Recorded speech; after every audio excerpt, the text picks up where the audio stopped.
Hey, it's Chris here today from Huckabones Equipment. I got a couple units here beside me. I got the T2290 and a GR2120. They got snowblowers attached to the front of them. Today's video is going to be a comparison video. We're going to talk about the comparison and then take it right out and try them out. So stick with us. We'll start by talking about the units.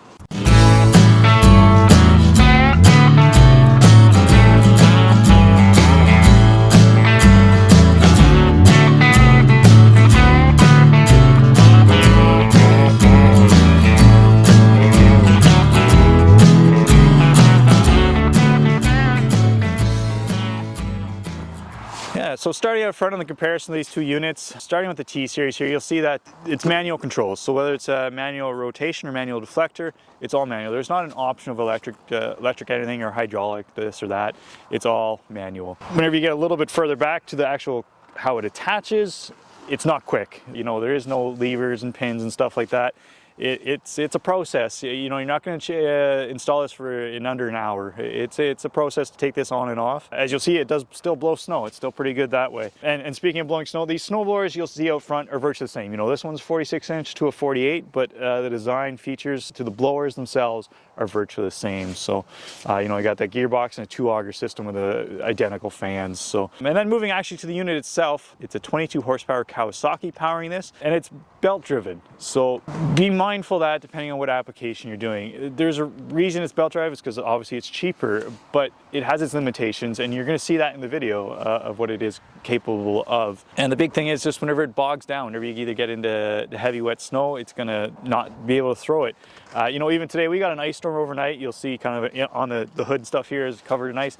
Is whenever I fire this machine up, it wouldn't actually turn the auger. I had to go shut everything off and move the auger back and forth to free itself up, and then it had enough power to start itself. So it will lose power, it will clog up kind of idea. But that's to be expected. It is what it is kind of idea. And whenever you get into the actual lifting of the blower, you'll see that big black handle off to the side. That's the manual lift. The comparison of the blowers and stuff out front on the GR, whenever you get to the controls, you have the electric rotate, electric deflector. You got nice quick attach here. Whether it comes to the actual quick attach itself, it's easy to take on and off. And that blower is just 2 pins and a lever, and you're out of the blower itself. So they make it simple. They got the hydraulic lift, and whenever you're actually operating it, you'll appreciate all that. Whenever it's the electric deflector, rotate, hydraulic lift, it's whenever that snow's hitting you in the face, you want it off you as quick as possible. So yeah, you're going to be more comfortable in the GR. So whenever you're dealing with the GR2, you're going to get into the shaft driven.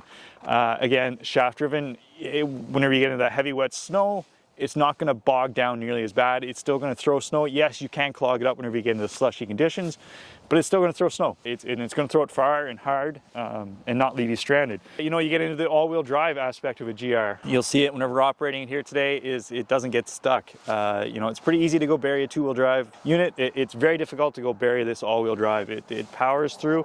It'll get you there whenever you need to go there. And again, with the power steering, it's nimble. It gets you in and around stuff. Whenever you don't have power steering and you're operating the T series here, it can get quite heavy up front there and kind of leave you in awkward positions pretty quickly. But again, whenever you're comparing these two units, the big drawback to the GR is cost. It is going to cost pretty well twice as much as what you're going to see on this T series. So everybody has a budget. Again, as you're going to see in the comparison video, they both blow snow, and they both do a fantastic job at it. Yes, the GR is going to do it better and throw things further and not get stuck. But if you just have a small driveway and looking to blow some snow, then a T series is going to do it. So now that they've kind of talked a little bit and given it away, let's go out and try these units out and see what they do head to head.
So we'll do a little bit of a recap here before we wrap up the video on the comparison. It won't be a long comparison video here at the end because I am froze. It is easily -20 out here with a headwind, the wind in my face. So yeah, we'll make this quick. So yeah, you'll see that the GR outperforming the T-Series hands down. That's to be expected. You know, whenever you get in that shaft-driven diesel, you can see that it's throwing snow noticeably further. It's digging down in. It's taking full swipes, whereas the T-Series A is riding up on. I'm only grabbing like a third of a width of snowboard width at a time. It just wants to ride up on top, losing traction whenever it's trying to break through. And it is a difficult conditions. Like I said, we did get an ice storm last night, easily a 1/4 inch of ice on top there that it has to break through first. And it wasn't doing a great job of that on the T-Series. But whenever you get up to the loading ramp, you'll see that the GR, yeah, it goes up and down, it sideways, whatever you want. The T-Series did it as well. So thus proving that as long as you have traction, it's going to go up and down it, you know, which is nice. So you'll see they have the pros and cons. Mainly on the GR, the only con is the price. Other than that, it's going to do everything you want. But a T-Series will do it. No doubt about it. You got a small driveway, pretty flat.